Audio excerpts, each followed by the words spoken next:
नहमदुहु व नसल्ली अला रसूलिल करीम अम्मा बाद औज़ु बिल्लाहि मिनश शैतानिर रजीम बिस्मिल्लाहिर रहमानिर रहीम। शहर नशीन पर तशरीफ फरमा, मजलिस के कायदीन और जिम्मेदार, हल्का मुलकपुर के मजलिस के उम्मीदवार गौसुद्दीन तहा साहब और आज के जलसे में मौजूद मेरा भोलकपुर के गैयूर मुसलमानों, नौजवानों, बुजुर्गों और पसे पर्दा बैठ कर सुनने वाली मेरी इज्जत मां पर्दा नशीन मां और बहनों, आज का जलसा एक इंतखाबी जलसा है और इस जलसे के जरिए से मजलिस इत्तेहाद और मुस्लिमीन आपको मजलिस का पैगाम और फिर इस जमात के उम्मीदवार को आपको वोट क्यों डालना है ये कहने के लिए आई है। वैसे तो जलसे हर बार हालात हालरा के उन्वान पर मुनक्कद किए जाते हैं और पूरे हिंदुस्तान में वाहिद मजलिस इत्तेहाद और मुस्लिमीन एक सियासी जमात है जो हर वक्त हर हमेशा मिली मसाइल या मिली मफादात पर हालात हाजरा के उन्वान पर जलसों को मुनक्कद कर कर मिल्लत इस्लामिया को हालात से वाकिफ करवाती है। न सिर्फ वाकिफ करवाती है बल्कि बेदार करती है और हालात के संगीनियों को मुसलमानों के सामने रखती है। यही वजह है कि आज जो सियासी शऊर हिंदुस्तान के मुसलमानों में ज्यादा है तो उसकी वजह यही है कि मजलिस इत्तेहाद और मुस्लिमीन ने हिंदुस्तान के मुसलमानों को बार बार ये पैगाम दिया कि हम अगर मुत्तहिदा तौर पर अमले सियासत में अगर हिस्सा लेंगे और ऐवानों में अपने नुमाइंदों को अगर भेजेंगे तो तभी हमारे मसाइल हल हो सकते हैं। और इसी की वजह कि आज इस हल्के में आपके सामने बेशतर मुकर्ररीन ने उससे पहले मजलिस की कारगुजारियों को बयान किया है। आप ये समझते हैं और बार बार यही आपको समझाना भी है कि जो क़वानीन बनते हैं तो वो ऐवान पंचायत से लेकर ऐवान बल्दिया हो, ऐवान बल्दिया से लेकर ऐवान असेंबली हो या ऐवान असेंबली से लेकर ऐवान पार्लियामेंट हो, इन ऐवानों में क़वानीन बनते हैं और जो क़वानीन आपके खिलाफ बनते हैं या आपके वफादात में अगर बनते हैं तो उसके लिए बोलना या फिर उठकर खड़े रहना ये आपके नुमाइंदों की जिम्मेदारी होती है। आज मजलिस इत्तेहाद और मुस्लिमीन बार बार अपने जलसों से मुखातिब कर कर सामाईन को यही समझा रही है कि आपको अपने कीमती वोटों का इस्तेमाल भोलकपुर की सरजमीन पर रहने बसने वाले मुसलमानों को अगर मजलिस के हक में करना है तो क्यों करना है? इसलिए कि आपका एक एक वोट कीमती है और इन वोटों की वजह से आपका नुमाइंदा मुंतखब होकर ऐवान बल्दिया में जाकर भोलकपुर की आवाज बनता है और इसी आवाज पर यहाँ के बल्दी मसाइल हल होते हैं और हल किए जाते हैं।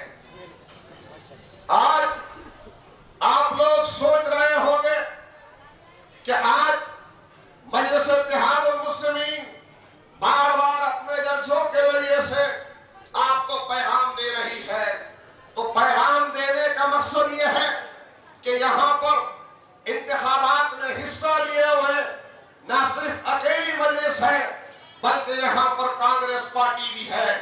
यहाँ पर टीआरएस भी है, यहाँ पर बीजेपी भी है, तो कई एक मुस्लिम उम्मीदवार भी यहाँ पर खड़े हुए हैं। और ऑटो का तनासुब अगर देखा जाए तो हम बहुत ज्यादा नहीं है फर्क में, बल्कि ज्यादा फर्क नहीं है।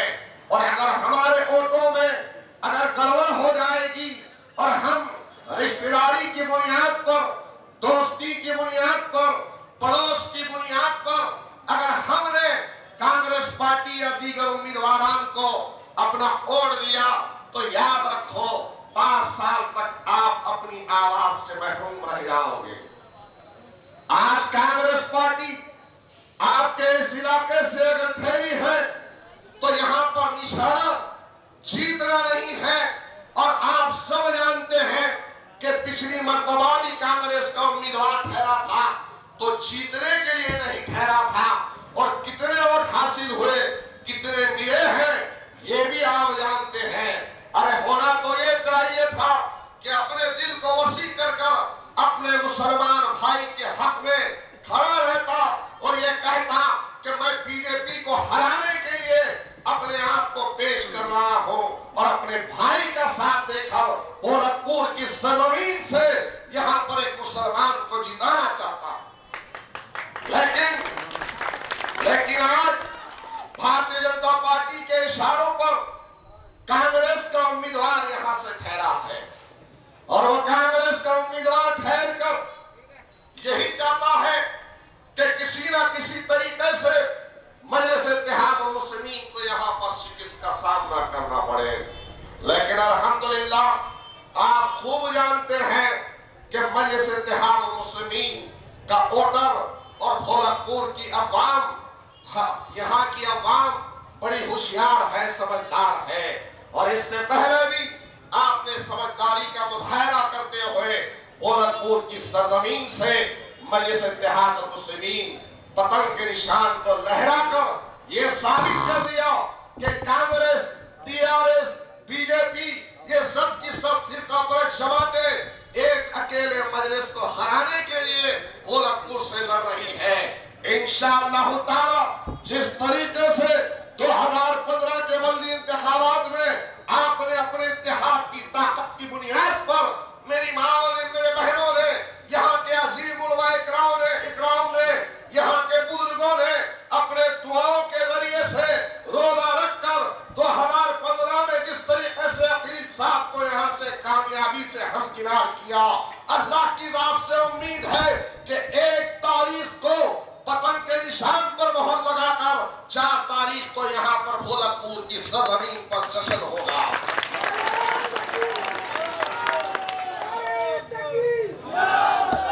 क्योंकि आज यहाँ का इलेक्शन सिर्फ गोरखपुर तक महदूद नहीं है। मेरे प्यारे मुसलमानों, याद रखो एक सीट की जरूरत होती है, एक सीट की जरूरत होती है और उस चीज को हमको याद रखना है। जो लोग हमारे गैर समझदारी का काम कर रहे हैं, कुछ लोग ऐसे भी हैं जो कांग्रेस में वो ये नहीं जानते कि हम क्या कर रहे हैं, कितना बड़ा गुनाह हमसे हो रहा है। वो हमारी माओं को, बहनों को 200-500 रुपए का लालच देकर घरों घर फिरवा रहे हैं और वोटों को खरीदने की कोशिश कर रहे हैं। याद रखो मुसलमानों, एक वोट ये एक आपकी अमानत है। इस अमानत का सही हक तो ये है कि जो आवाज आपके लिए उठती है, जो हायर आपके लिए लड़ता है, आपका अखलाकी फरीजा है, उन पैसों को लात मारकर उस क़यादत का साथ दो। आज हिंदुस्तान में ईमानदारी और दयानतदारी के साथ अपने दिल पर हाथ रख के बतलाओ और ढूंढते हो तो अपने दिलो दिमाग से कि हिंदुस्तान में कोई ऐसा लीडर या कोई ऐसा हायर है जो जमकर ललकारते हुए अगयार की आंखों में आग डालकर मुस्लिम मसाइल पर बात करता है। योगी बोलता है तो कौन जवाब देता है, गिरिराज बोलता है तो कौन जवाब देता है, लाल कृष्ण अडवाणी का जवाब कौन देता है, उमा भारती, परवीन तोगड़िया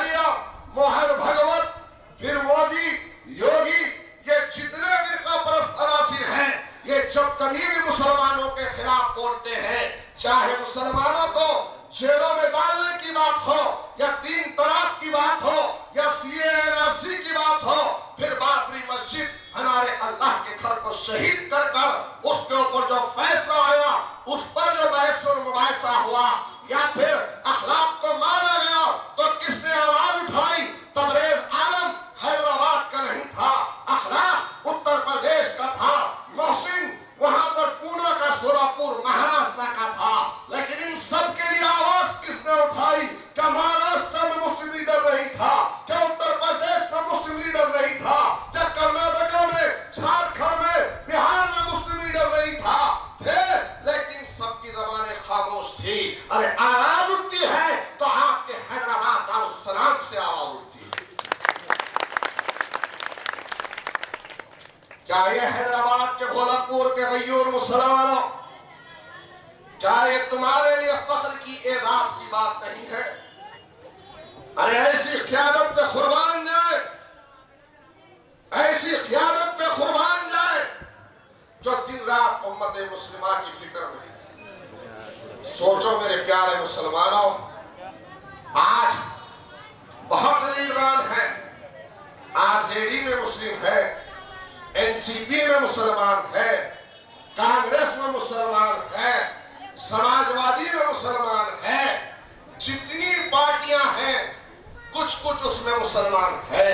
लेकिन मुसलमान है तो कैसे है कि जो आका का हुक्म आता है गर्दन हिलाते हैं, मुस्लिम मसाइल पर जुरातमंदी का मुजाहरा नहीं करते। फिर क्यों कर उनको और दे? किस मुंह से कांग्रेस पार्टी आकर आपके हल्के में वोट मांग रही है, वोट का मुतालबा कर रही है? क्या आप नहीं पूछेंगे? 70 वर्ष तक ये पार्टी आपके इस मरकज से लेकर आपके इस रियासत में थी और हर जगह कांग्रेस पार्टी थी, तो हमारी हालत बदहाल, हम परेशान, फसादात के नाम पर हमारी बस्तियों में आगजनी, हमारी बीवी, हमारे बच्चों को यतीम, ये सब हुआ तो किसके दौर इख्तिदार में हुआ?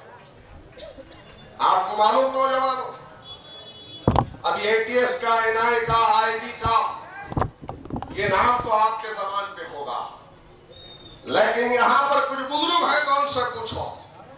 मीसा जैसा कानून बना था एक जमाने में, वो कानून ऐसा कानून था कि बरसा बरस तक कोई ना फरियाद होती थी ना दाद होती थी।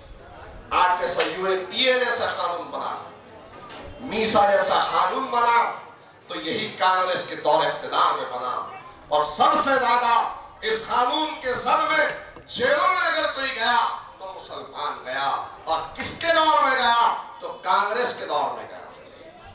रासुका जैसा कानून बना, फिर से दिल्ली सरकार ने रासुका जैसा कानून ऐड किया। बनाने वाला कौन था? यही कांग्रेस पार्टी। जेलों में रासुका में कौन गया? मुसलमान गया। यूएपीए जैसा कानून बना, कौन गया? मकोका जैसा कानून बना, कौन गया? कि जितने खवानी जो बरसों तक इनकी फरियाद नहीं होती, ये किसके जमाने में बने?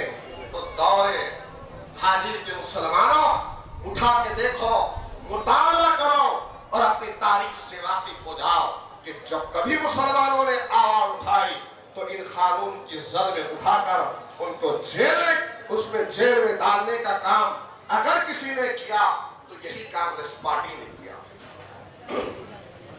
बोलो, अभी ये महीना खत्म हो जाएगा, दिसंबर का महीना आने वाला है।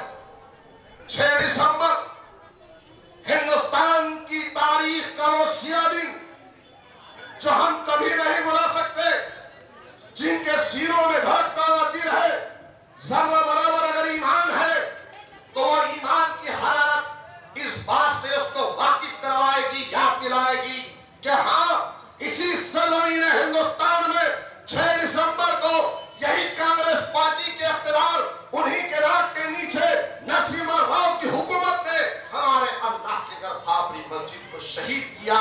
और उसके बाद फैसला आता है तो उन्हीं के दौर इख्तिदार में आता है। शीरा निवाज भी किसने किया, कराया था? यही राजीव गांधी ने करवाया था।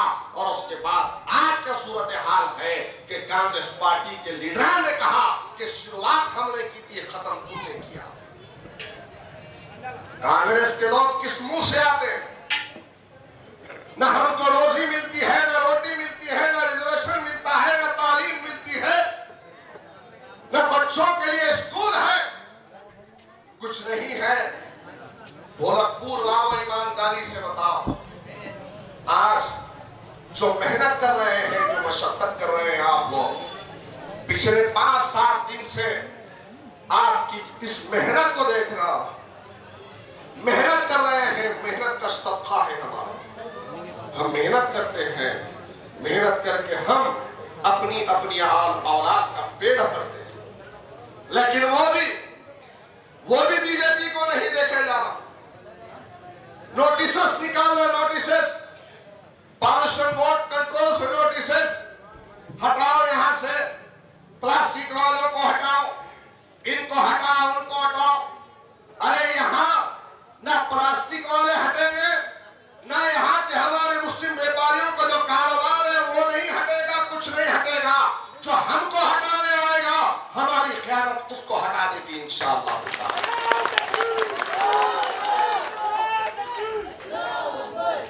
मैं आपको डराने के लिए नहीं बोल रहा हूं मेरे भाई, अल्लाह गवाह है, मैं आपको डराने के लिए नहीं बोल रहा, लेकिन हकीकत बता रहा हूं।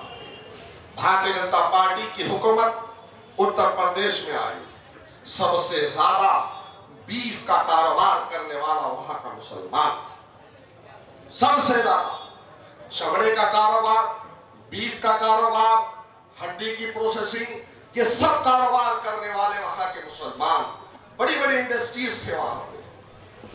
मोदी की हुकूमत, योगी की आई, क्या काम किया उसने? सबसे पहले मुस्लिम व्यापारियों को निशाना बनाया, मुस्लिम रोजगार को निशाना बनाया और बीफ बैंक कराकर वहां सबको तबाह और बर्बाद कर दिया। उसके बाद क्या किया? मुस्लिम लीडरान को जेल में डालने का काम किया। अरे आज ये भी वक्त है कि जो लोग मुस्लिम हैं उत्तर प्रदेश के, जो कल तक मजलिस को बी टीम कहते थे, उत्तर प्रदेश की सरजमीन से ये भी आवाज आई कि अगर अवैसी होता तो आजम खानी जेल में नहीं जाता। समझे? वहां के समाजवादी के लोगों का कहना है कि हम समाजवादी में हैं, हमने बरसों लगा दिए समाजवादी के लिए, लेकिन आजम खान के लिए कोई आवाज नहीं उठा। अरे आज कुर्बान जाए अवैसी खानदान के, कुर्बान जाए अवैसी बरादर के, कि आज मुसलमानों के लिए लड़ रहे हैं, डट का फिरका परस्तों से मुकाबला कर रहे हैं। अरे हमको बी टीम सी टीम कहने वालों, कांग्रेस के गलील गुलामों, मध्य प्रदेश में तुम्हारे कांग्रेस से जीतकर 26 एमएलए आते हैं, चले जाते हैं भारतीय जनता पार्टी में जीतकर। सेकुलर के नाम पर असम में जीत के आते हैं कांग्रेस पार्टी से, चले जाते हैं बीजेपी में। मणिपुर से जीतते हैं, चले जाते हैं बीजेपी में। कर्नाटक आपके पड़ोस की रियासत में जीत के आते हैं। अब आप खास तौर से मुसलमानों ने बीजेपी को रोकने के लिए कांग्रेस का साथ दिया, तो कांग्रेस के 16 विधायक, 16 एमएलए भारतीय जनता पार्टी गोद में जाके बैठे। मोदी आज हमसे बोल रहे हो मुकाबला करने के लिए कुछ नहीं है, तो फिर एक ही बात नजर आती है, ओवैसी एमआईएम, ओवैसी एमआईएम। अरे कब तक बोलोगे, कब तक बोलोगे? और यहां बीजेपी क्या कर रही है? बीजेपी फिरका परस्तों को एक जगह जमा करने के लिए संघ परिवार, मोहन भागवत, आरएसएस के लोग, बीजेपी के लोग मैनिफेस्टो में मोदी की फोटो नहीं डाले, वो टकले की फोटो नहीं डाले। टकला बोले तो समझते ना, बोले जरा जोर से बोलो, डरो मत, भोलापुर है, अपना इलाका है। अरे ऐसा डरो मत, ये तो हैदराबाद है, भोलापुर है, मुसलमानों की अक्सरियत है। अरे 56 मोदी, शाह, योगी आएंगे, चले जाएंगे, लेकिन दूल्हे भाई तो रहेंगे ना। तो फिर उतना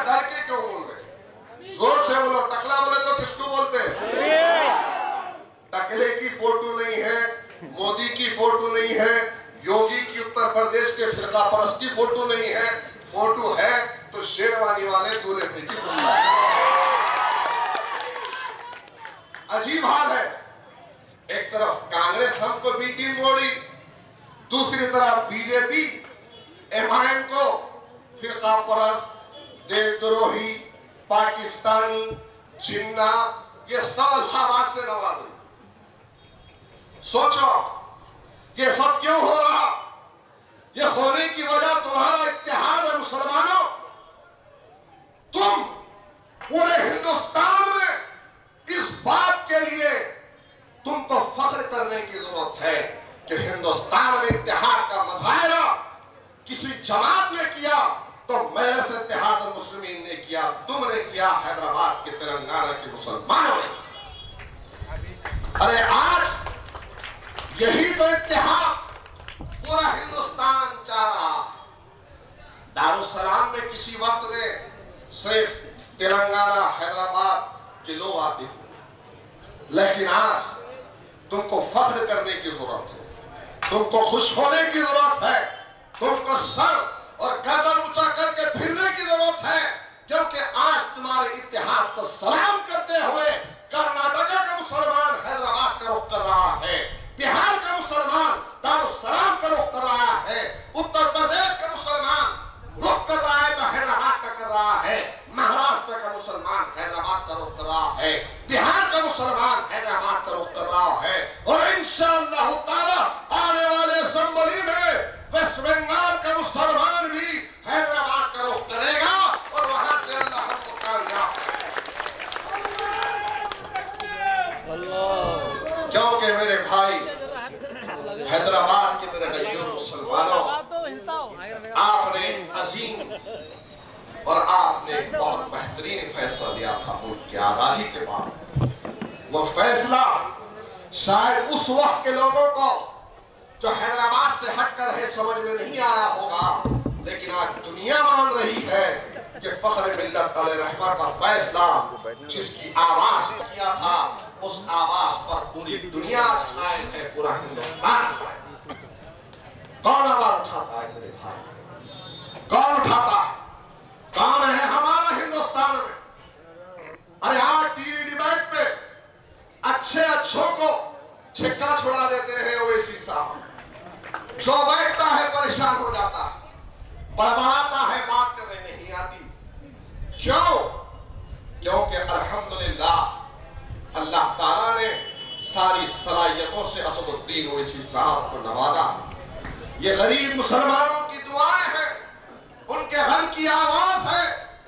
आज असदुद्दीन ओवैसी साहब मुसलमानों की हिम्मत और हौसला है। आज हमको फख्र करने की जरूरत है कि हैदराबाद में अल्लाह तबारक व तआला ने ऐसे खानदान को पैदा किया, जन्म दिया, जो आज पूरे हिंदुस्तान की नुमाइंदगी कर रहा है। क्या यह हकीकत नहीं है मेरे भाई? क्या हकीकत नहीं है?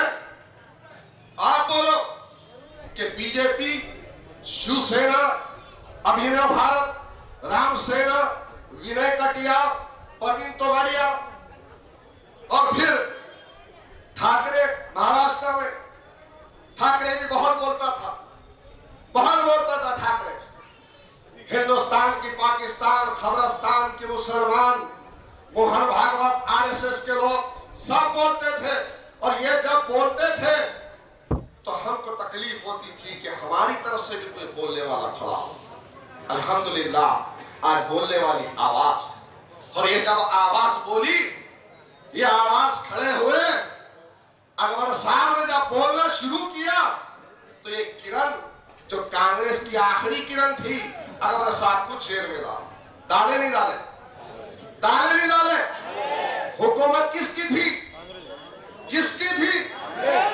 कांग्रेस की हुकूमत थी ना? थी कि नहीं? और हमारे कायद को जेल में अगर किसी ने डाला तो किसने डाला? किसने डाला? किसने डाला?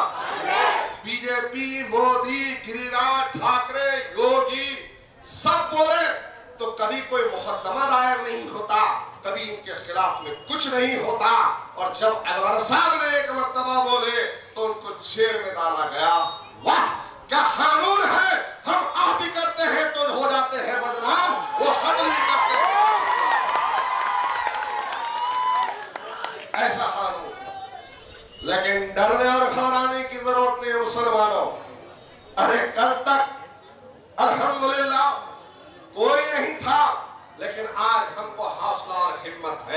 हमारे पीछे जमात की ताकत है, हमारे पीछे हमारे रहनुमा की ताकत है, हमारे पीछे हौसला है। चट्टान की तरह से खड़े हुए हमारे कायद अलहाज बरसुद्दीन अवैसी साहब है या नहीं है? हमको फख्र होता है नहीं होता? आज सुबह पैदल दौरे में एक के ऊपर एक गिर जा रहे थे, भाग रहे थे। असद साहब एक सेल्फी होना, असद साहब एक फोटो होना, हाथ मिलाने के लिए जा रहे। एक बुजुर्ग है, मुझे बोले मुझे कुछ भी करके असद साहब के साथ एक फोटो हो। ये मोहब्बत कैसी है मेरे? ये दीवानगी है तो क्यों है? ये दीवानगी, ये मोहब्बत, ये जोश, ये वलवला, ये ऐसे नहीं आता। ये आता है तो कई कुर्बानियों को देने के बाद। वो मोहब्बत अल्लाह ने डाली है। ये मोहब्बत कांग्रेस वालों तुम नहीं निकाल सकते। सुन लो बीजेपी वालों, तुम इस मोहब्बत को खत्म नहीं कर सकते। ये मोहब्बत जिंदा है और तब तक जिंदा रहेगी इंशाअल्लाह ताला, जब तक हमारी क़यादत जिंदा है। और इस क़यादत को कभी खत्म होने भी नहीं देना है इंशाअल्लाह ताला। मजलिस इत्तेहादुल मुस्लिमीन, कान खोल कर सुन लो। ऐ कांग्रेस के सरखरीद गुलामों, भोलकपुर से मजलिस जीतेगी, जीतेगी और बड़ी अक्सरियत के साथ इंशाअल्लाह ताला। यहाँ की फिजाओं में मजलिस का परचम लहराएगा, यहाँ की फिजाओं में पतंग ही पतंग होगी। ये खूनी पंजाब, ये कीचड़ का कमल, ये कुछ नहीं आने वाला है। ये जो बन गाड़ी है वो मोटी नाक वाले की, वो भी नहीं चलने वाली है, वो भी नहीं चलने वाली है। ना बन गाड़ी, ना कीचड़ का कमल, ना ये खूनी पंजाब। चलेगा तो क्या चलेगा? बताओ, ऐसे बताओ, ऐसे बताओ जरा चला के। और फिर सुनो, आगे सुनो, कैसे चलाना है पतंग को। डरना नहीं है, घबराना नहीं है। असद साहब का दिमाग, अकबर साहब की डेयरिंग और भोलकपुर में सिर्फ खींच ही खींच लेना है। ऐसे पतंग उड़ाना है, उड़ाएंगे ना इंशाअल्लाह ताला, उड़ाएंगे इंशाअल्लाह। हाथ उठा के पीछे की सब तक कहो कि इंशाअल्लाह मजलिस इत्तेहादुल मुस्लिमीन का हम लोग साथ देंगे। सब साथ